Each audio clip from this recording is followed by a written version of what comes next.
नालासोपाऱ्यामध्ये कुत्रा चावल्यानं रेबीज झालेल्या 9 वर्षाच्या मुलीचा मृत्यू झाला। कशिश सहानी असं या मुलीचे नाव आहे। 5 महिन्यांपूर्वी तिला कुत्रा चावला होता, परंतु तिने घाबरून इंजेक्शन घ्यायला नकार दिला होता। मात्र 4 दिवसांपूर्वीच तिची प्रकृती अचानक बिघडली।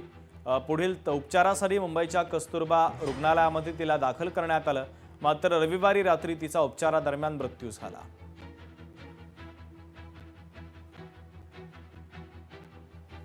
महिन्याला आपल्याकडे तरी एक 5,000 केसेस असतात जे आपण ARV डोसेस त्यांना देतो। आणि दुसरी गोष्ट हे पण की ज्या वेळेला डॉग बाईट किंवा कुठलंही animal bite, human bite, rat bite, cat bite, monkey bite काही झालं, पहिले तर स्वच्छ ती जखम धुवा। डॉक्टरकडे जायच्या पहिले पण सगळ्यात पहिले घरी येऊन ती जखम धुवा आणि त्याच्यानंतर इमिडिएटली मेडिकल हेल्प शोधा। डोळे लाल झाले आणि तिला खाण जेवण जेवायला भूकच लागत नव्हतं, त्यामुळे ते लोकल डॉक्टरकडे घेऊन गेले आणि तिकडे लोकल डॉक्टरांनी सांगितलं तिला सगळं रिपोर्ट काढायला। त्यांना वाटलं डोळ्याचं काय प्रॉब्लेम असेल आणि रिपोर्ट काढल्यावर कळलं की तिला रेबीज आहे म्हणून ते लोकांनी बॉम्बे हॉस्पिटलला शिफ्ट करायला सांगितलं। आणि काल संध्याकाळी स्वतःहून ती मुलगी चालत जाऊन रिक्षानी गेली आणि रात्री केम हॉस्पिटलमध्ये घेऊन गेले।